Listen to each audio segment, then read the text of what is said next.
Lorian Miss Christina. Ako po si Van. Ako naman po si Brandon. At ako naman po si Tata.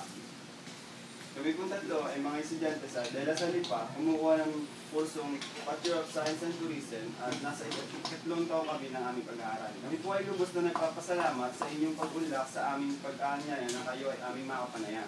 Kami pong tatlo ay nandito upang humingi ng inyong mga idea at impormasyon tungkol sa aming mga tanong. Ang una po naming tanong ay, anong kurso o grade ang natapos niyo? High school lang ako. Sa ngayon po ba, meron kayong matulong sa buhay? Meron.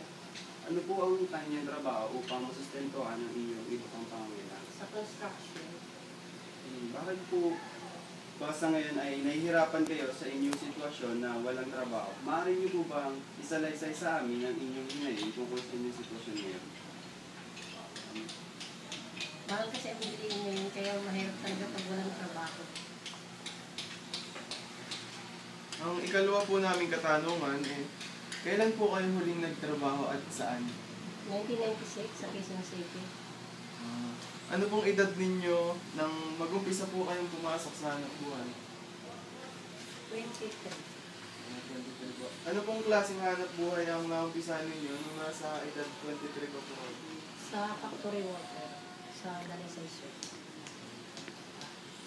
Tapos yung aming pangatlong katanungan ay matanong ko lang po kung ano po ang inyong naging trabaho dati. Bali, ibig ko sabihin kung ano po ang inyong huling trabaho ninyo bago ko kayo magtinda ngayon. Yung, Doon yan sa pabrika ng kung sa Minatamis, yung pang-flavor ng ice cream. Tapos, magkano po ang inyong sinisweldo doon sa trabaho nyo na yun? Ang rate namin noon, 14 pesos yun. 1996. Sa tingin nyo po ba yung sinisweldo nyo na yun ay sapat na para masuportahan ng inyong pamilya o ang inyong mga anak? Sa noon, kasi ang kilo ng bigas noon, 3 piso pa lang eh. Oh. Tapos yung kilo ng galunggong noon, 3 piso. Mura pa naman noon na ang bilihin. Kaya ang 14, sumasahod kami sa isang linggo, sumasahod kami noon ng 500 kasama na ang OT noon.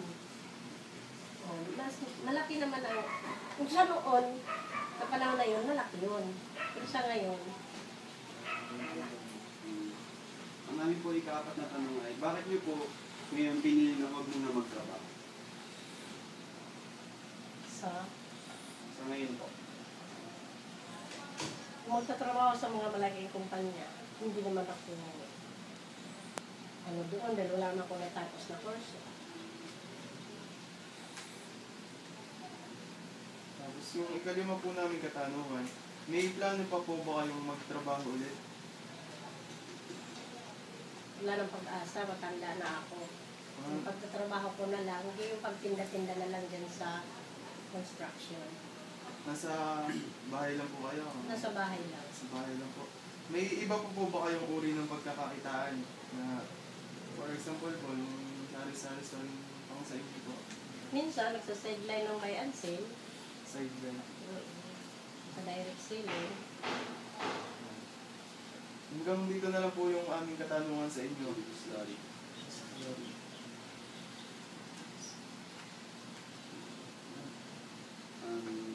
Miss Christina, meron po kami mga ilang katanungan tungkol po sa aming ginagawang pag-aaral. Ang una po namin katanungan, ano pong baitang ang natapos niyo? High school graduate.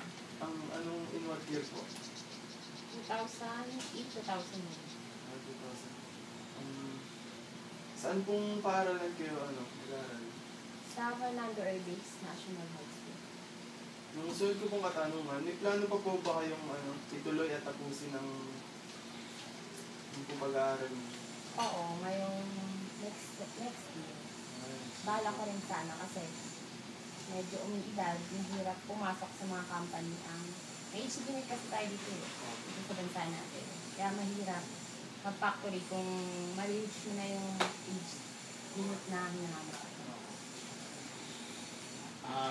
Matanong ko lang din kung ano po ang huling yung trabaho.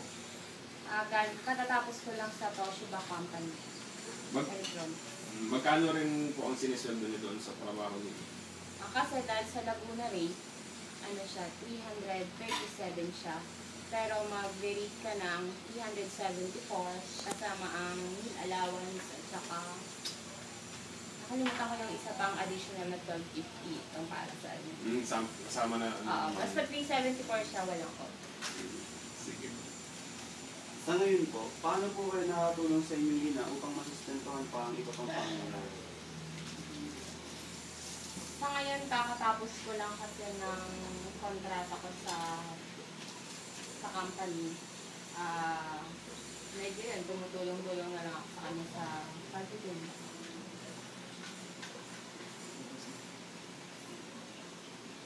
So, hanggang dito na lang po yung aming pakikipanayam sa inyo. Marami po ulit salamat, Miss Lori and Miss Christina.